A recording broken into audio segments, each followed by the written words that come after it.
Բարև ձեզ։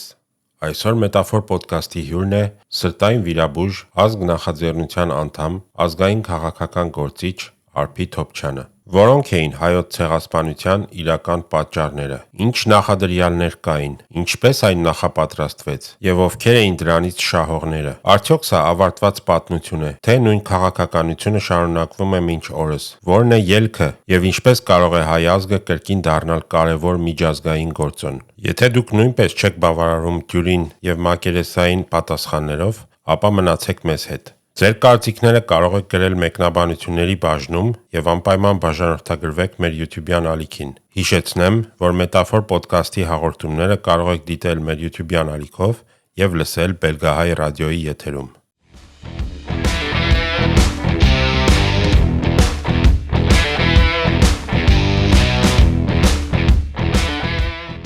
Ողջույն Արփի ջան, շնորհակալություն, որ ընդունեցիր հրավերս։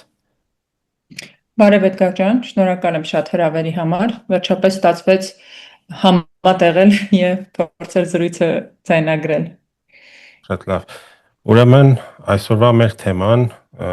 լինելու է ցեղասպանությունը, հայոց ցեղասպանությունը։ 2026 թվականի ապրիլի 24-ին լրանում է հայոց ցեղասպանության 111-րդ տարելիցը։ 111 տարի անցավ արդեն։ Մեկ դարից ավել անցել է այդ աննկարագրելի աղետից,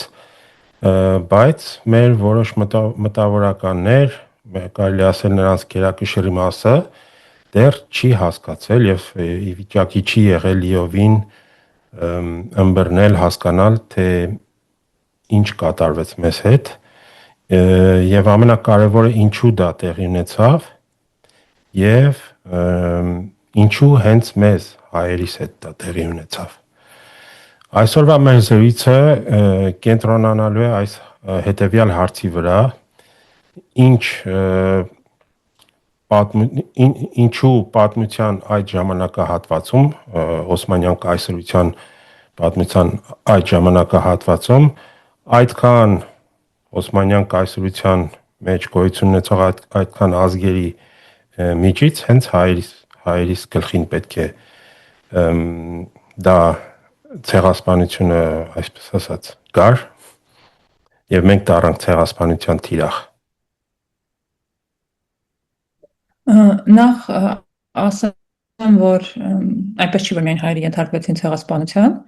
ըստ էության տեղի ունեցավ Օսմանյան կայսրությունում ոչ մուսուլման բնակչության բնաջնջում։ Այլ հարց է, որ ամենաշատ տուժողները հայերս եղան, որովհետև եթե հույները այդ հատվածում ենթարկվեցին ցեղասպանության, նրանք ունեին իրենց անկախ պետությունը եւ քաղաքակրթական տեսակետից կարողացան շարունակականությունը պահել։ Հայերի դեպքում բնականաբար հասցված վնասը եւ հետևանքները անպատկերացնելի եւ անչափելի էին։ Ինչու տեղի ունեցավ եւ ինչու հենց այս շրջանում, որովհետև Օսմանյան կայսրությունը թևակողել էր իր քայքայման վերջնական փուլ, կայսրությունը մեռնում էր եւ այդ նշանները կային դեռ մինչեւ ցեղասպանությունը, դեռ մինչեւ առաջին աշխարհամարտը, առնվազն մոտավորապես, եթե չասենք 100-ամյակ, մոտավորապես 80-90 տարի այդ նշանները կային։ Եվ սուլթանները տարբեր բարեփոխումներ սկսեցին, փորձեցին տարբեր գործընթացների միջոցով անվերադարձ հետ մնացած այդ պետական համակարգը արդիականացնել, բայց գործընթացները աշխարհում տեղի ունեցող տրամաբանությունն այնպիսին էր, որ Օսմանյան կայսրությունը անվերադարձ էր հեռացել եւ ողջ 19-րդ դարը ազգային պետությունների ձևավորման, ազգերի որպես, այսպես ասեմ, որպես քաղաքական սուբյեկտներ ինքնորոշման ժամանակաշրջաններ եւ Օսմանյան կայսրությունը եւս այդ ժամանակա այդ գործընթացներից դուրս չէր եւ այդ բոլոր համախումբը բերում էր նրան, որ կայսրությունը քայքայվում է։ Ու պիտի այսպես ասեմ, եւ եթե կայսրության եվրոպական հատվածի ապագան այս կամ այն չափով պարզ էր եւ ողջ 19-րդ դարի առաջին կեսը, մասնավորապես Հունաստանում անկախացումը, մասնավորապես Սերբիայի եւ մնացած բալկանյան ժողովուրդների պայքարը, որի վերջը 19-րդ դարի վերջին բերեց ինքնավարության եւ անկախության, ապա Այն տարածքները, որոնք վերաբերում են անմիջական մեզ, դա հայկական լեռնաշխարհի տարածքներն էր, դա իհարկե առաջավոր Ասիաներ, փոքր Ասիաներ, դա մերձավոր արևելքներ, այդ տարածքների ճակատագիրը դեռևս անհայտ էր եւ ուժային կենտրոնները, մեծ տերությունները պայքար էին մղում այդ տարածքների վրա վերահսկողություն հաստատելու համար եւ իհարկե շատ լուրջ վերադասավորումներ պիտի տեղի ունենային։ Սա առաջին հանգամանքն էր,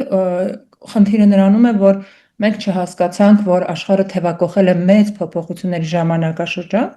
եւ շարունակում ենք մեզ պահել ստանդարտ խաղաղ ժամանակների տրամաբանությամբ։ Սա եթե փորձենք նայել ամենավերևից, այսպես ռազմավարական պատկերը։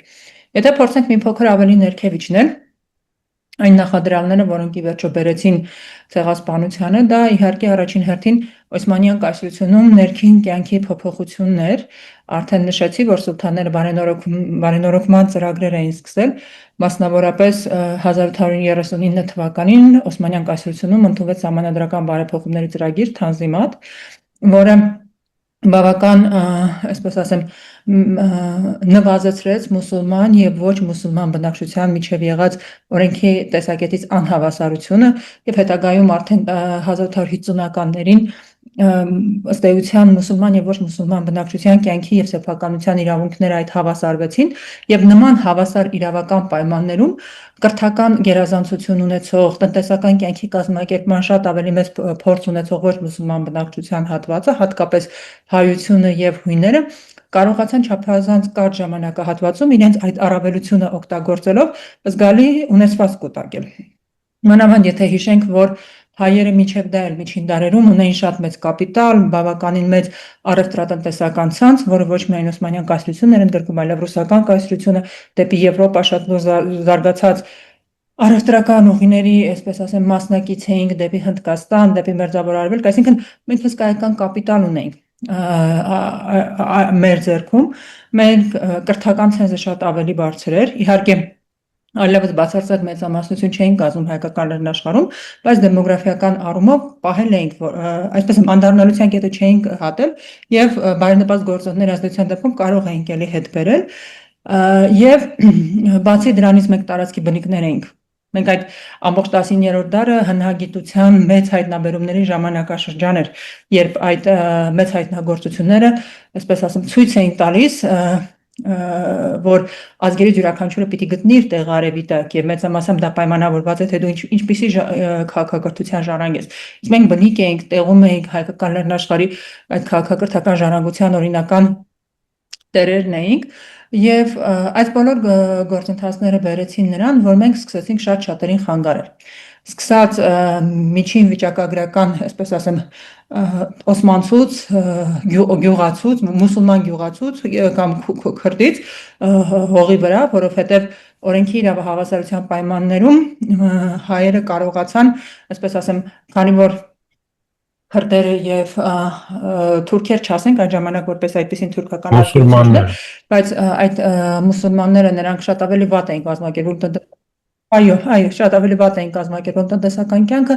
նրանք մեծ կախվածության, այսպես ասեմ, մեծ պարտքերի տակ էին ընկնում եւ դրա արդյունքում կորցնում էին նաեւ այն հողը, որը այս կամ այն ճանապարհով ձեռք էին բերել։ Այսինքն նեղ անձնական մակարդակում աճում էր դժգոհությունը ոչ մուսուլման բնակչության հանդեպ, որովհետեւ պարզ կենցաղային, այսպես ասեմ, սոցիալական խանդը դրան գումարվում էին 19-րդ դարի առաջին կեսերին։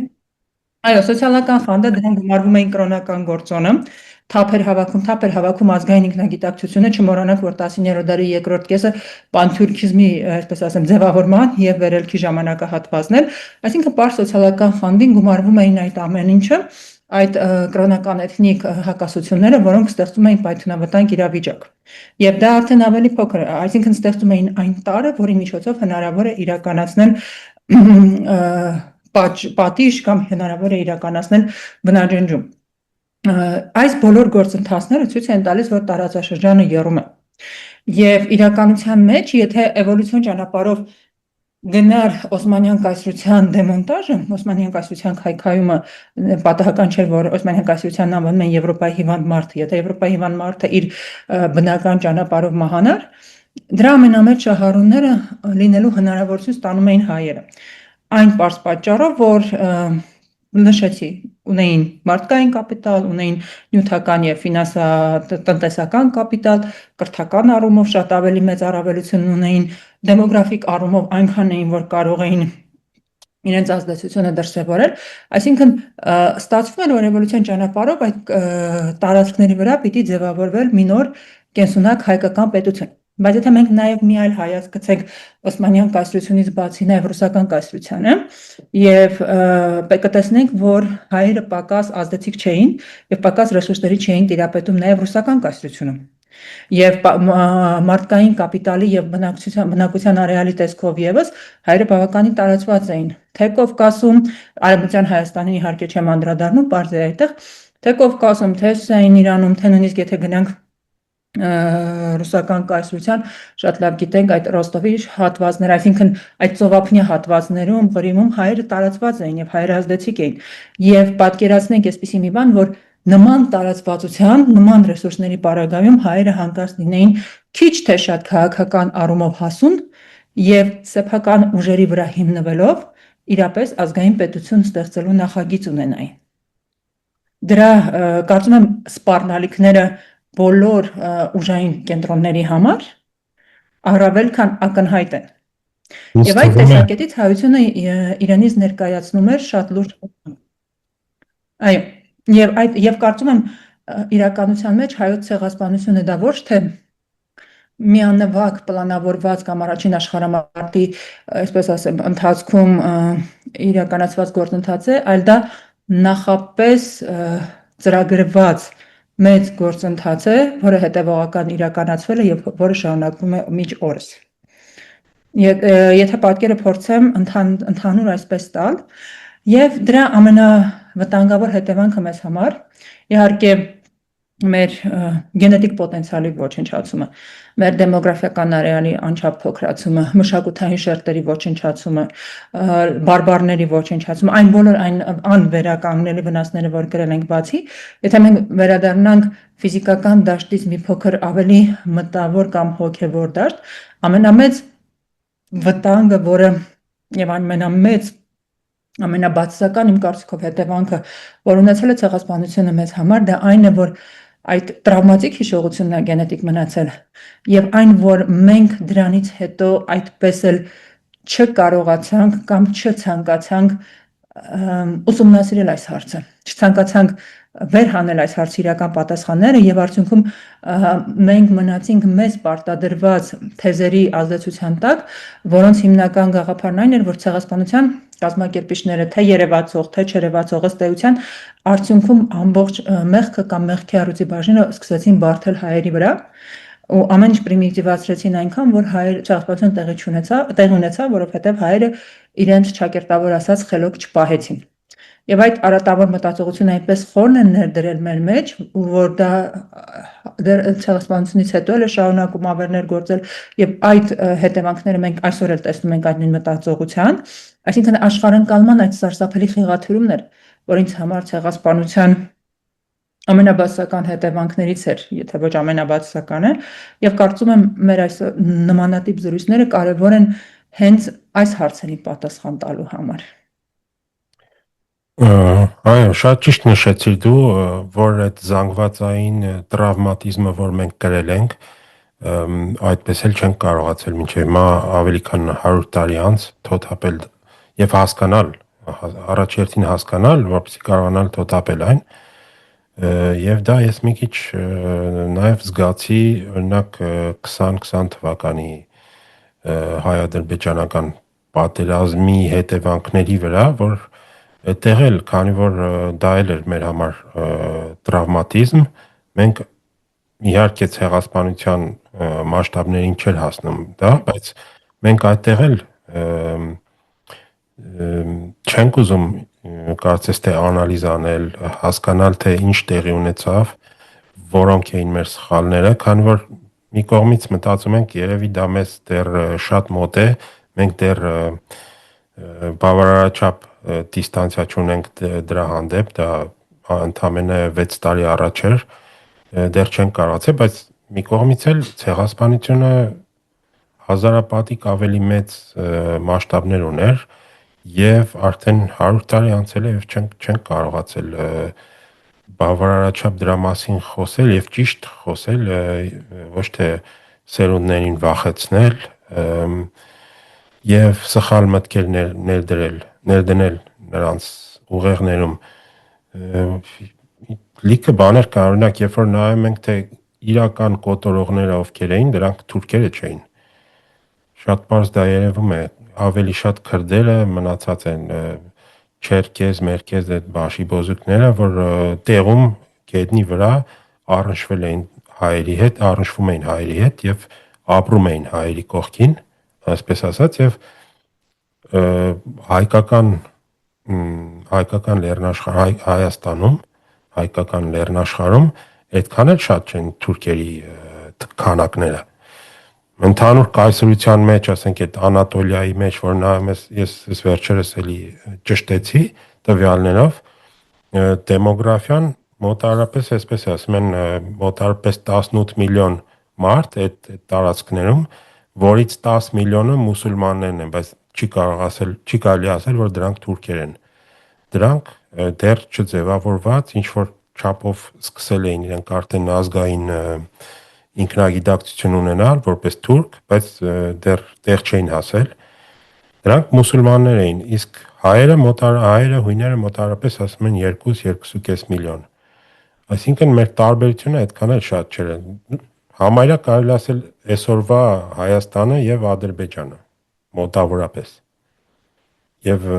մենք տեսանք, թե 100 տարի անց Ես կարծում եմ այդ տարբերությունը ինչքան լայնացավ, ասենք հիմա եթե մտածում ենք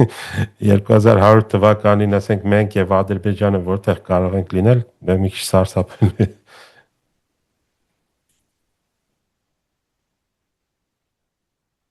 Դեմոգրաֆիան զենք է, ինչպես ասում են, բայց իրականում, եթե վերադառնանք ոչ միայն ցեղասպանության թեմային, այլև այլ պատերազմը նշեցիք, մենք չենք ուզում գիտակցել, որ ադրբեջանական կոնֆլիկտը եւս ըստ էության ցեղասպանության բերած գործընթացի, գործոնների շարունակությունն է։ Մենք չենք եւ ցեղասպանության փուլերից մեկն է, կարող է լինել ավելի շուտ։ Մենք չենք ուզում ընդունում քանի որ չենք ուսումնասիրել ցեղասպանության պատճառները, քանի որ չենք հասկացել իրականում որտեղ էին մեր սխալները, իրական սխալները, եւ քանի որ այդ խորքային գիտակցումը չկա, որ հայ-թուրքական կոնֆլիկտը դա գոյութենական կոնֆլիկտ է, դա էթնիկ կոնֆլիկտ է, հայերի կողմից այդ գիտակցումը չկա, թուրքերը շատ լավ գիտեն, թուրքերը դա հասկացել են մինչև ցեղասպանությունը եւ ցեղասպանության իրականացումը ըստ էության ցույց տվեց, թե նրանք ինչպես են արձագանքում ինչպես են այդ գիտակցումը կարևորում եւ ինչպես են ազատվում հայերից, ինչպես են արմատախիլ անում հայությանը։ Հայերը չունեն այդ գիտակցումը, հայերը չունեցան այդ գիտակցումը նաև Արևելյան Հայաստանի տարածքում, երբ 18 թվականից հետո, երբ ռուսական ճակատը փլուզվեց եւ ռուսները հեռացան, մենք տեսանք հայ-ադրբեջանական բախումներ եւս, չմոռանանք Շուշիի ջարդերը, այսինքն եւ հետագայում այն բոլոր հետևողական հակահայկական քաղաքականությունը, որ տարվել է, հայերը դա չեն ուզում գիտակցել, որ դա մեծ ստրատեգիական, այսպես ասեմ, ծրագրի մաս է։ Եվ նույնը վերաբերում է նաև Արցախի հայաթափմանը, նույնը վերաբերում է արդեն այսօր վերջին փուլ մտած Հայաստանի Հանրապետության դեմ պայքարին։ Մենք չենք ուզում այդ պարզ բանը գիտակցել։ Սա սովորական կոնֆլիկտ չէ, որ լինում է տարբեր հարևանների միջև։ Սա գոյութենական կոնֆլիկտ է։ Այսինքն այս տարածաշրջանում կարող ենք լինել որպես քաղաքական սուբյեկտ կամ մենք, կամ թուրքերը։ Թուրքերը դա հասկացել են եւ նրանց բոլոր քայլերը եւ նրանք չեն թաքցնում։ Նրանք բացահայտ այդ մասին ասում են։ Նրանց բոլոր քայլերը դրան են ուղղված։ Հայերը դա չեն ուզում ցանկանալ, չեն ցանկանում հասկանալ, որտեղ չեն կարող, ուղղակի չեն ցանկանում։ Ինչն է պատճառը? Ծուլությունը հնարավոր է, հոգնածությունը չեմ կարող ասել, որովհետև մենք տեսնում ենք, որ անընդհատ ավանակի համառությամբ մենք հետ են գալիս այդ Ստոկհոլմյան սինդրոմին, որ մենք կարող ենք փորձել պայմանավորվել։ Մի բան այն չեն կարել, եթե մենք հրաժարվենք կոնֆլիկտից, այսինքն իրենք չեն հասկանում, որ խնդիրը լավ կամ հայ լինելու մեջ չէ, պայքարող կամ նույնիսկ հանձնվող հայ լինելու մեջ է, խնդիրը հենց հայ լինելու մեջ է։ Ինչպես այսպեսի մի խոսք կար, շատ հայտնի խոսք է, երբ որ ֆրանսիական մեծ հեղափոխությունից հետո դատում են արքային Լյուդովիկոս 16-ին, հեղափոխության առաջնորդներից մեկը Սեն-Ժուստը ելույթ է ունենում կոնվենտի առաջ եւ հիմնավորելու համար թե ինչու պիտի թագավորը ենթարկվի մահապատժի։ Եվ նա այսպեսի մի խոսք է ասում է թագավորը պիտի ենթարկվի մահապատժի ոչ թե նրա համար, որ վատ թագավոր է, այլ նրա համար, որ նա թագավոր է եւ պատմության եւ մնացել է անցյալում եւ ապագայում տեղ չունի։ Եթե դա մենք փորձենք վերաձևակերպել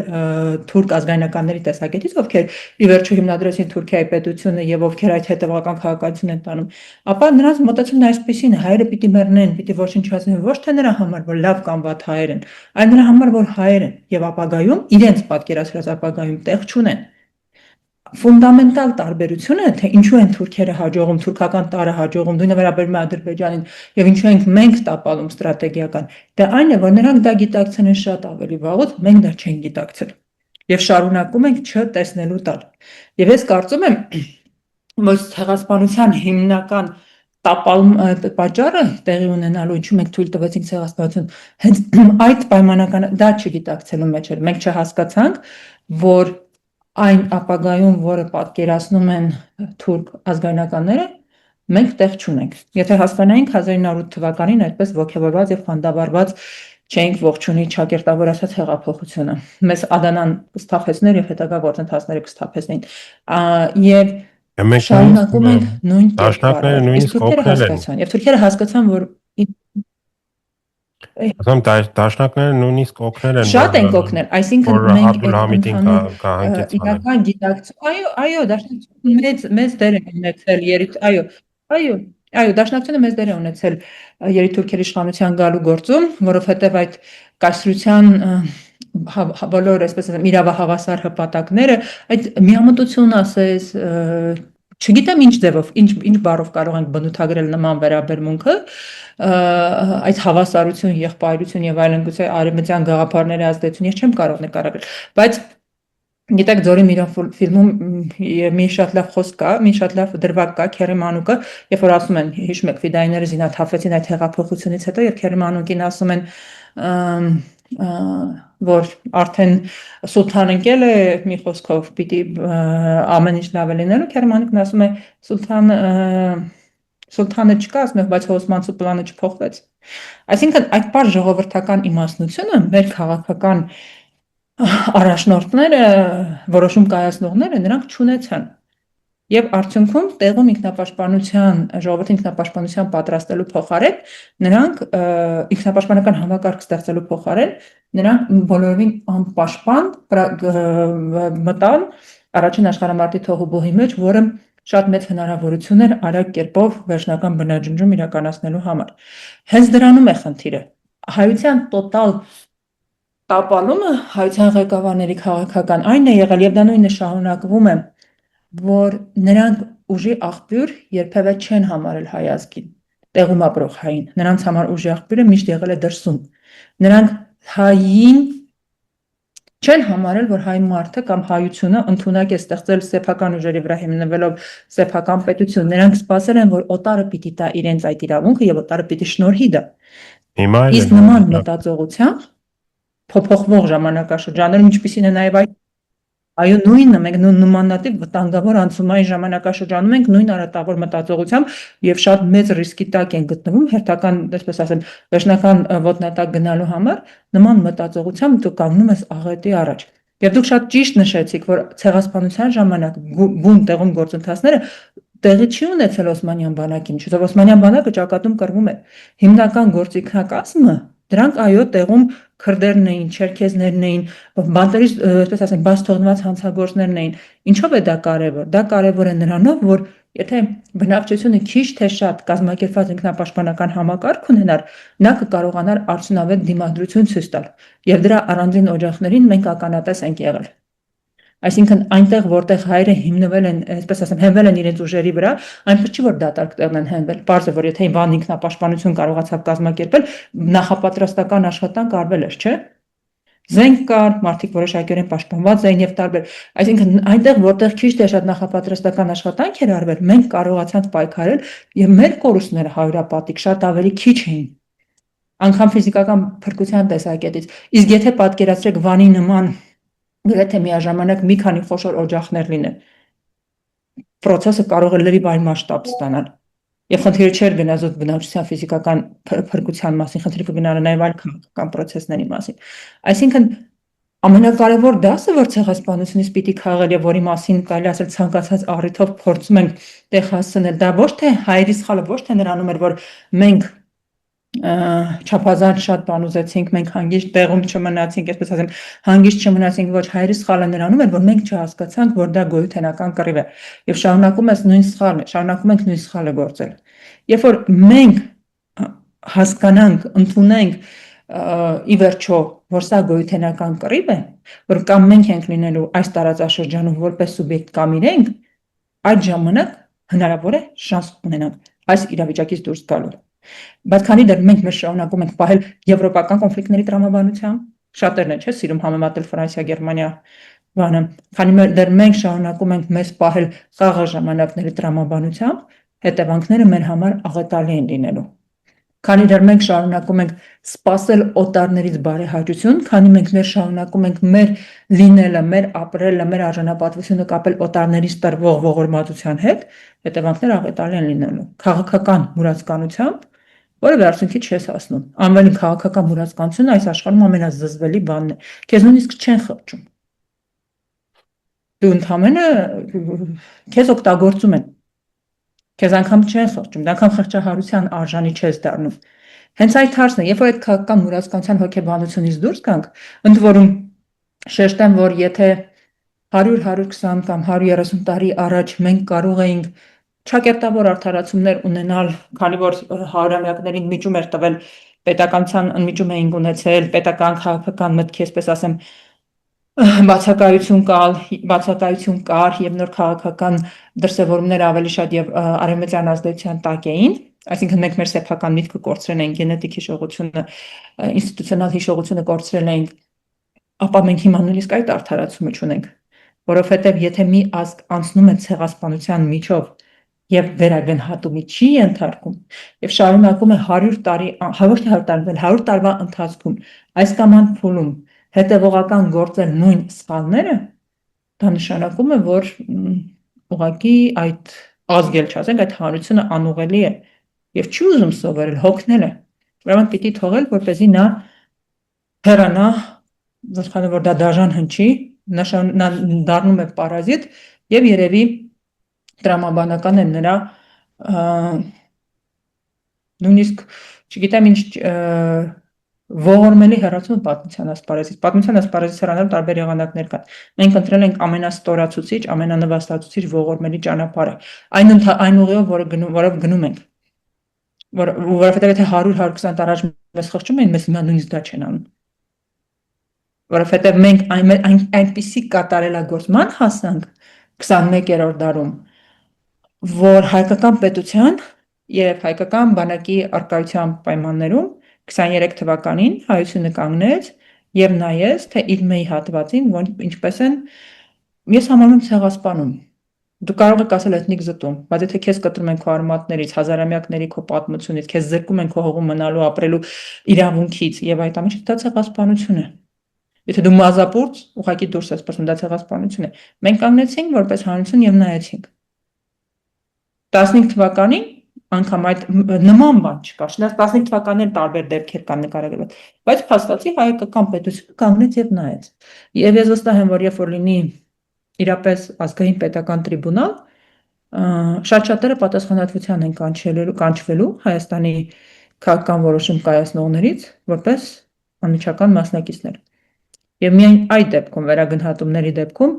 հնարավորություն կունենանք թե 15-23 թվականների, թե ինչու՞ չէ 1915-ին նախորդած բոլոր քայլերի վերագնահատումը պիտի տրվի։ Ոչ միակողմանի, ոչ կուսակցական, այլ բազմաշերտ ազգային պետական շահի տեսակետից, որովհետև ամեն ինչ սև ու սպիտակ չէ, որովհետև մենք 100-ամյակի, այսպես ասեմ 100, 120, 130 տարվա հեռավորությունից կարող ենք մեղադրանքներ ներկայացնել հնչակյաններին, դաշնակցությանը եւ այլն, հեշտ է ժամանակի, այսպես ասեմ, խորքից մեղադրանքներ ներկայացնել եւ շատ հնարավոր է եւ ես հավատում եմ, որ մարդկանց մեծ մասը գործել է իսկապես ազնիվ մղումներով, հավատալով դրան, բայց եթե մենք այդ քայլերի վերլուծությունը չենք արել, եթե մենք իրենց կգործած սխալները վեր չենք լուծել, ցավով ոչ թե չարախնդալով, այլ ցավով։ Եվ եթե մենք շարունակում ենք մի մասը շարունակում է ծածկադմփոց անել այդ սխալները եւ ասել, որ դրանք դա է միակ ճիշտ ուղին, կամ մի մասը բոլոր մահացու մեղքերի մեջ մեղադրում է, այսինքն քանի մենք դեռ այդ սպիտակի մոտեցումը մեր պատմության,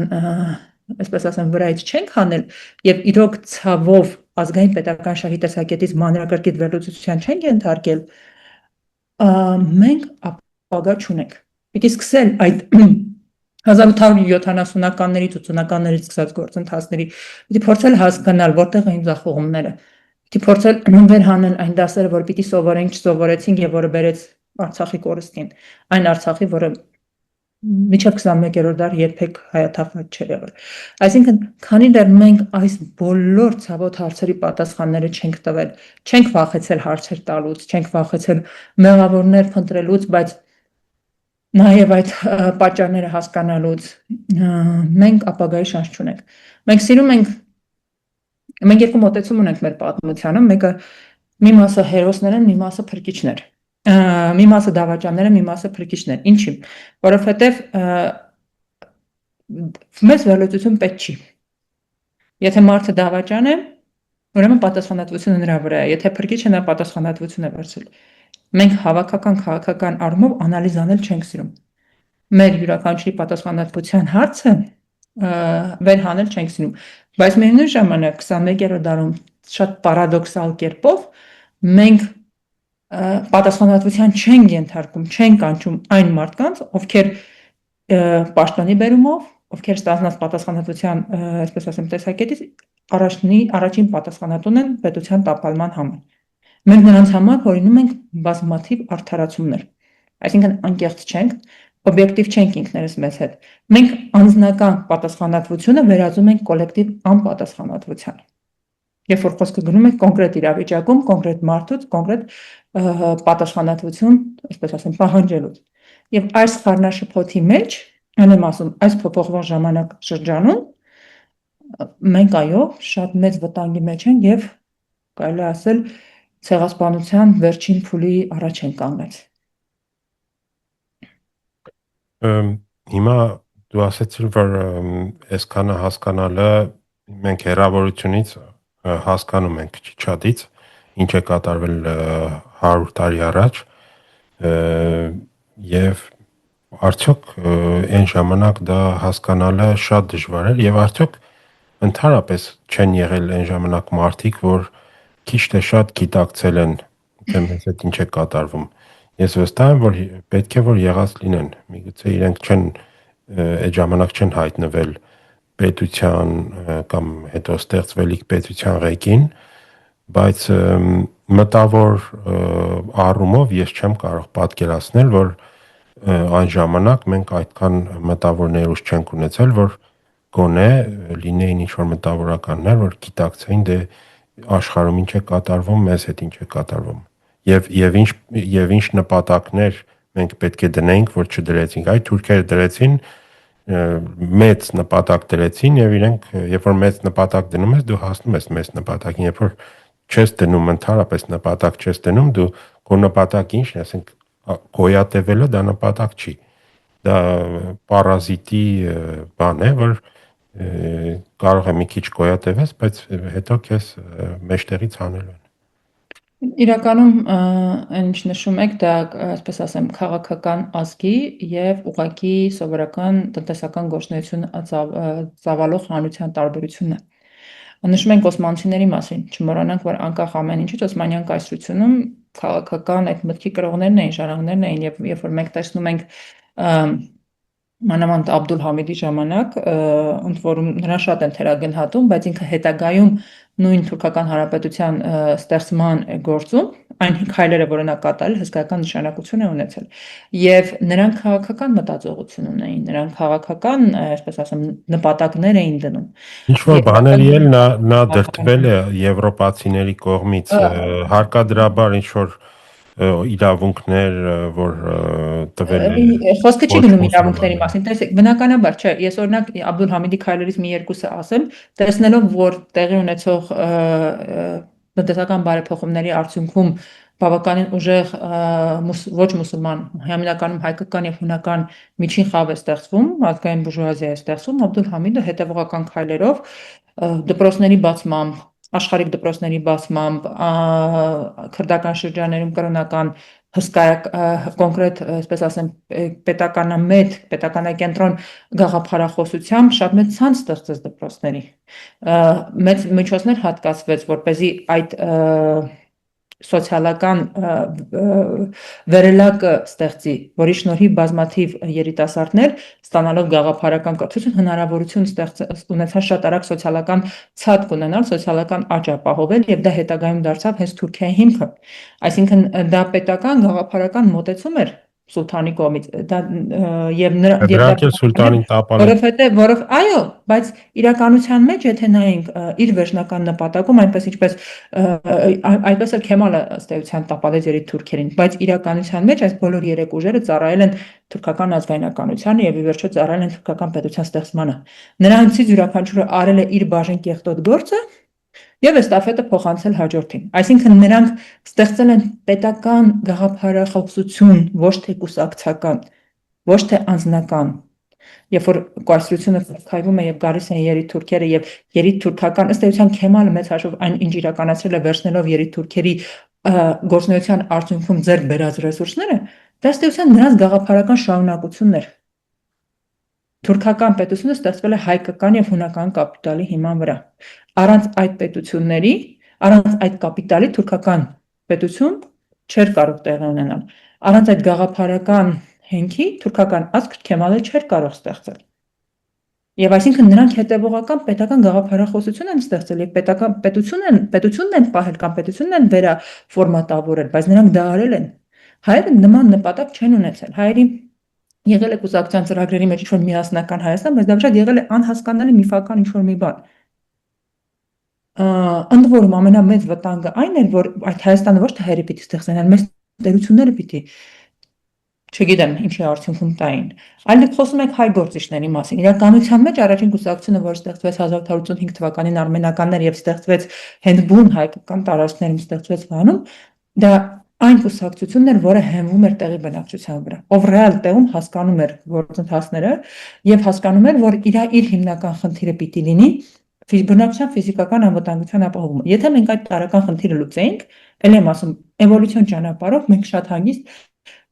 կարողանայինք դառնալ Օսմանյան կայսրության իրական ժառանգները։ Բայց արմենականները մոտ 10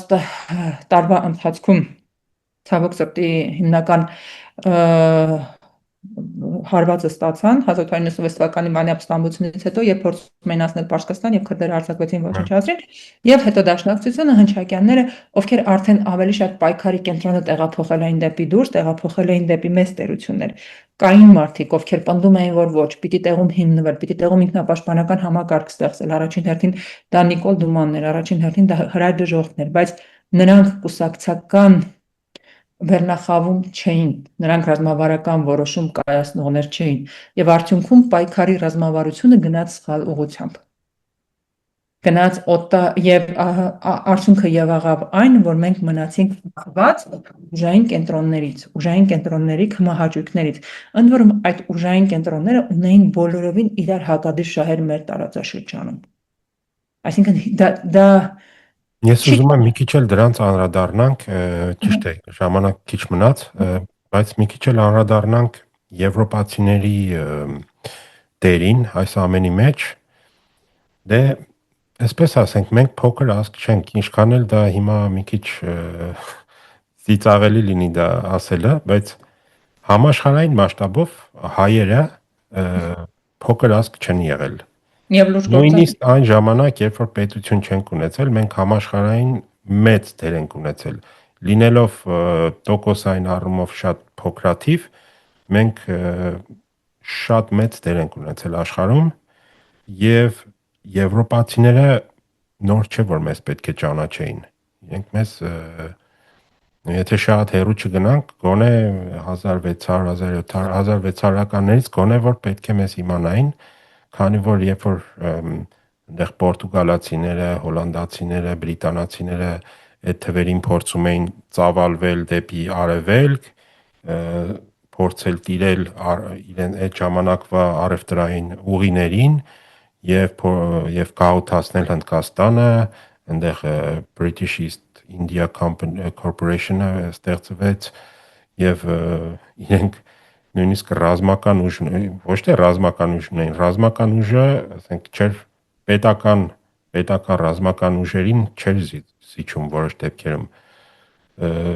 Այդ թվերին իրենք առնչվեցին հայկական այդ առևտրական ցանցերի հետ եւ կոնֆլիկտ ստեղծվեց եւ այդտեղից ծագեց մեծ այդ հակասությունը մեր հայերիս եւ եվրոպական, առաջին հերթին բրիտանական, բայց նաեւ այլ քաղաքային տերությունների միջև եւ դա բերեց մինչեւ 20-րդ դարի սկզբերը այդ իրենց հիշողությունը մինչեւ այդ թվերը մնաց։ Ես կարծում եմ դրա լավագույն, այսպես ասեմ, ձևակերպողը թե իրականում հայերը ինչպիսի ներուժ ունեն եղել է Լորենս Արաբացին, որպեսզի չկրկնվեն, խորքային ուսումնասիրել էր ոչ միայն մեզ, այլև մերձավոր արևելյան ժողովուրդներին, ինքը սովորական չէր, ինքը խորքային ծառայությունների այո, ինքը հետախույզ էր, ինքը էթնոհոգեբան էր, ինքը խորքային մասնագետ էր, ով ճանաչում էր ոչ միայն հայերին, ինքը ճանաչում էր առնվազն մերձավոր արևելյան մնացած բոլոր ժողովուրդներին խորքային եւ Լորենս Արաբացուց այնքան որևէ բան ասելը իմաստ չունի։ Մանավանդ որ դա ասել է մի մարդ, ով այնպես չի որ ջերմ զգացմունքներ է ունեցել հայերի հանդեպ։ Ես պատահական չնշեցի ամենասկզբում հայության ունեցած հսկայական ներուժի մասին, որը եթե չլիներ ցեղասպանությունը, էվոլյուցիոն ճանապարհով դառնալու էր Օսմանյան կայսրության քայքայման հիմնական դեմոնտաժի հիմնական շահառուն։ Եվ այս կետում, որ նման բան չի եւ ես պնդում եմ, որ ոչ միայն Օսմանյան կայսրության, այդտեղ ճիշտ է մենք ամրանալու էինք, բայց այնտեղ կար մերձավոր արևելքը։ Դե բնականաբար այն թվերներ, երբ որ նավթը նոր էր հայտնաբերվել եւ այսպես էր անգլիացիների մոտ տարածված էր, որ ով որ կտիրանա այդ նավթային ռեսուրսներին, գալիք 100-ամյակը իրենն է լինելու եւ հայերը, քանի որ մենք ունենք արդեն այդ ցանցը, մենք ունենք մտավոր ներուժը, մենք ունենք կապիտալը, մենք ունենք մրցակից էինք, դա առաջին պատճառն էր, որի մասին ես նշեցի։ Այո, մենք գալու էինք դրան, որ մենք վերջնականապես տիրելու էինք այդ տարածաշրջանին։ Ես պատահական նշեցի ամենասկզբում, հենց ամենասկզբում այդ մասին նշեցի եւ պատահական չի, որ ասացի, որ ցեղասպանություն ունի երևացող եւ չերևացող շահառուներ։ Եվ ցեղասպանության հարցում միանշանակ եղել է կոնսենսուս։ Ես դրանով վստահ եմ։ Հետևաբար խոսել եւ եղել են երևացող եւ չերևացող շահառուներ։ Դա եւս ուսումնասիրության թեմա է։ Ես դրա համար եմ ասում, որ մեր պատմությունը միայն սև ու սպիտակ չէ։ Այո,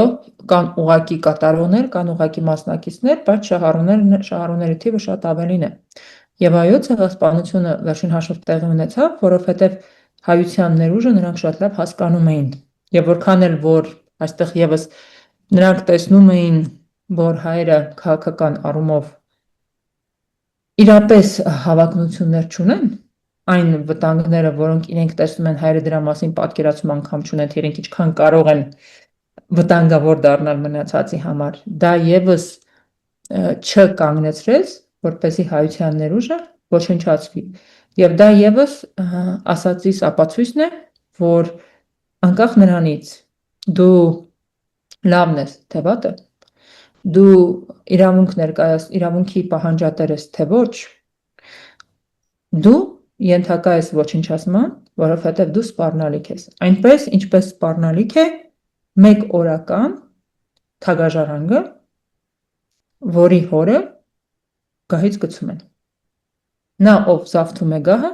նա պիտի ազատվի բոլոր օրինական ժառանգներից, որովհետև միայն այդ դեպքում հնարավորություն կունենա իշխանությունը պահելու եւ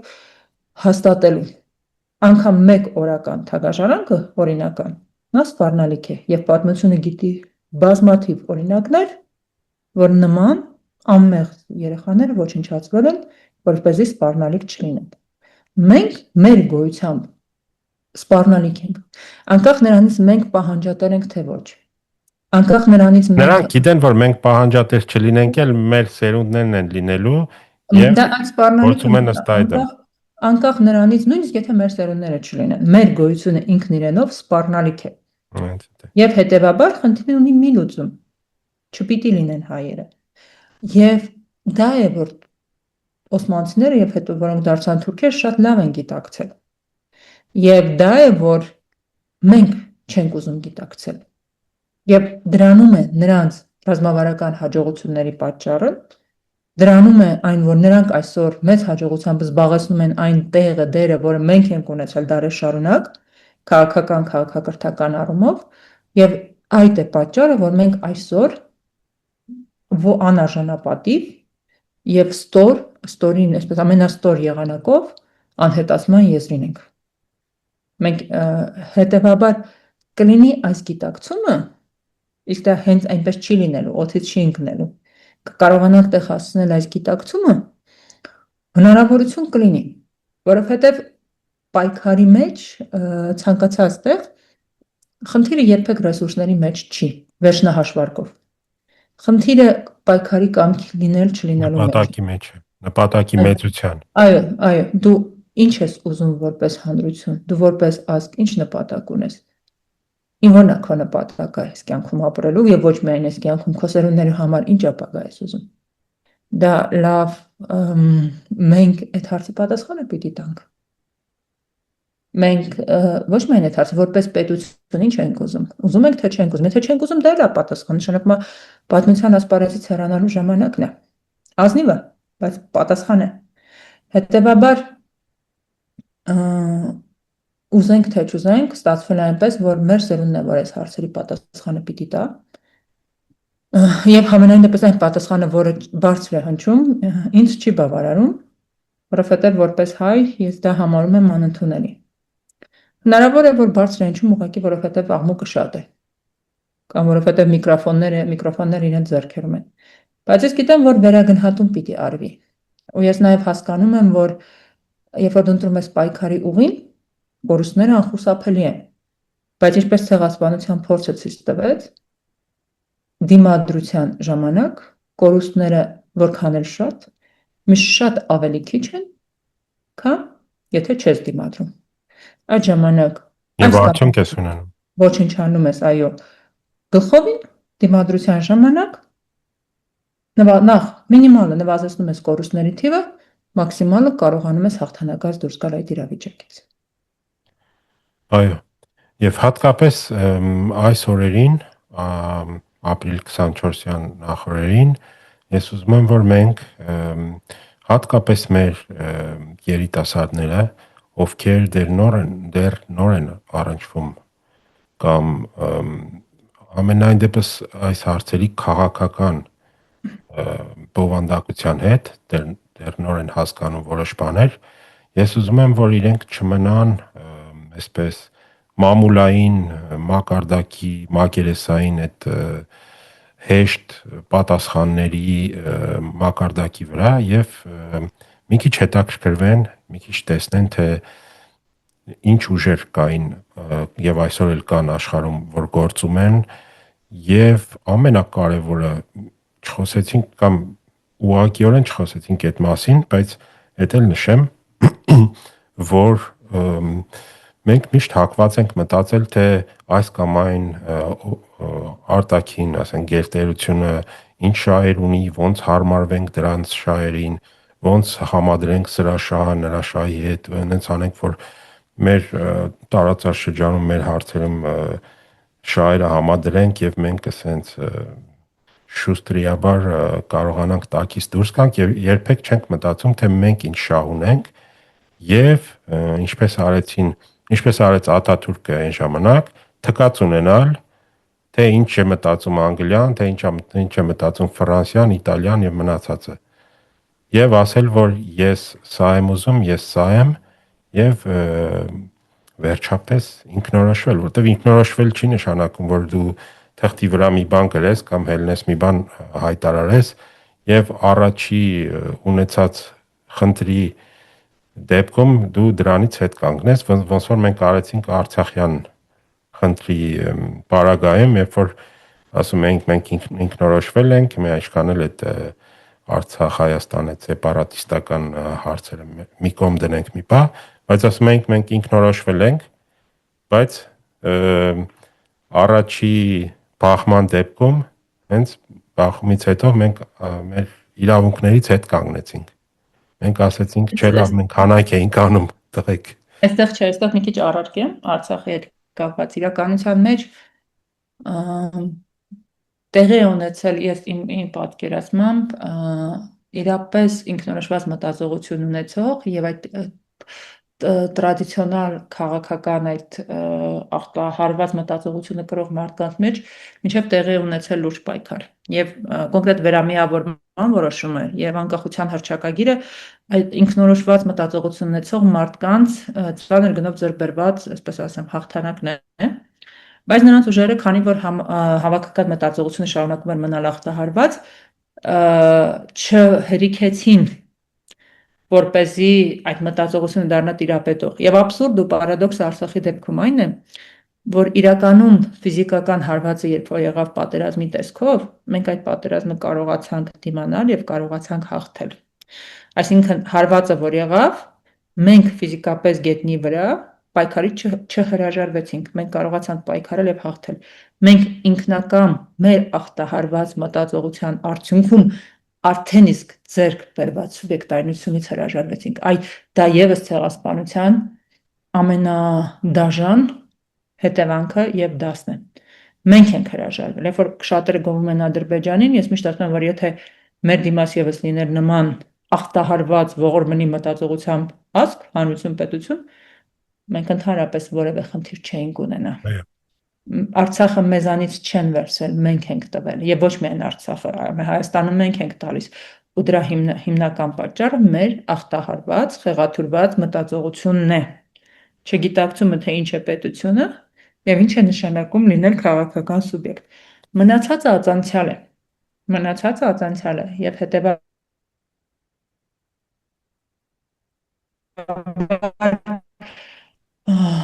պիտի բերակ չկա։ Պիտի ճեղքենք, որովհետեւ մենք ուղղակի տարբերակ չունենք։ Ցեղասպանության դասերը եւս այս մասին են։ Okay. Ինձ թվում է քանի որ թեման շատ լայն է, մենք չենք կարող այսպես մի հաղորդման ընթացքում դա սպառել, բայց ինձ թվում է կարևոր հարցերի անդրադարձանք եւ ամենակարևորը վերջում ասեմ, որ մենք իմ ներքին համոզմամբ շատ հետաքրքիր եւ լավ ժամանակներում ենք ապրում, ինչքան էլ ոմանք դա պնդեն, որ մենք ամենավատ ժամանակներում ենք ապրում, ինձ թվում է ամենալավ ժամանակներում ենք ապրում, որովհետեւ խնդիրը մեծ է, ահռելի մեծ է եւ այսպես ասած challenge-ը շատ է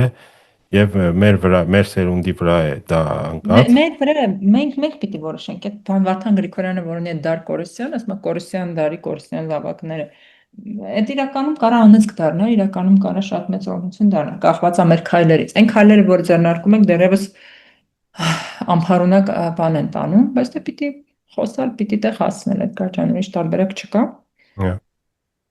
Եվ ինձ թվում է, որ դա մեզ հաջողվելու է։ Պիտի անենք, ուրիշ տարբերակ չունենք։ Այլ ընտրանք չկա։ Եվ առաջի քայլը դա գիտակցելն է, երբ որ գիտակցում ես։ Արդյոք առաջի քայլը, ամենակարևոր քայլը է դա։ Իսկ իմ համար միակ ֆունդամենտալ, ես երկար եմ մտածել, ինչի 90-ականներին ստացվեց, 20-ականներին չէ, որովհետև ՀՀՇ նույն անասունություններ անում, ինչ որ զվիժվածք։ 90-ականներին կար քիչ թե շատ ազգային դաշնակցություն, որը ուներ զինված մարտական թև։ ՀՀՇ-ն շատ լավ հասկանում էր, մի քիչ չափը, հենց Լևոնը ջոկում էր սահմանը կարա, որ անցնի բերանին կստանա, ձենը կտրում էր։ Իրանք Շուշիի ազատագրմանը համաձայնում էին, ես վստահ եմ, որ Լևոն տեղյակ եղել թռել իրան։ Ոչ թե նրա համար որ ուզում էր, այլ որտեղ գիտեր, եթե իրանք այդ ալիքը չվերցնեն, դաշնակներն են վերցնելու։ Միակ տարբերությունն է դա եղել է կազմակերպված քաղաքական ուժ, ով ազգային շարժումը վերցրել է, ով ունեցել է մարտական թև, բավականին լավ կազմավորված։ Ուրիշ տարբերություն 20 թվականից հետ չի եղել։ 20 թվականին այդ դաշնակցության կեսի չափով դաշնակցությունը ներ, ով էր այս վիժվածքը ծպտուն հանել։ Ինչքան էլ ասեն սովետը դաստիարակությունը, հանրությունը, բլա բլա բլա, կարող է, բայց որոշիչ է դա եղել։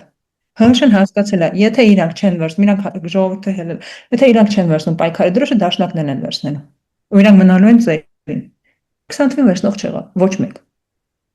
Ոչ բանակից, ոչ քաղաքական դաշտից, ոչ մեկ չեղավ։ Շատ շնորհակալ եմ Արփի ջան այս զրույցի համար։ Կարծում եմ սա շարունակելի է, դեռ կհանդիպենք։ Մնում է հարմարեցնել։ Շնորհակալություն։ Դա Հաջողություն։ է,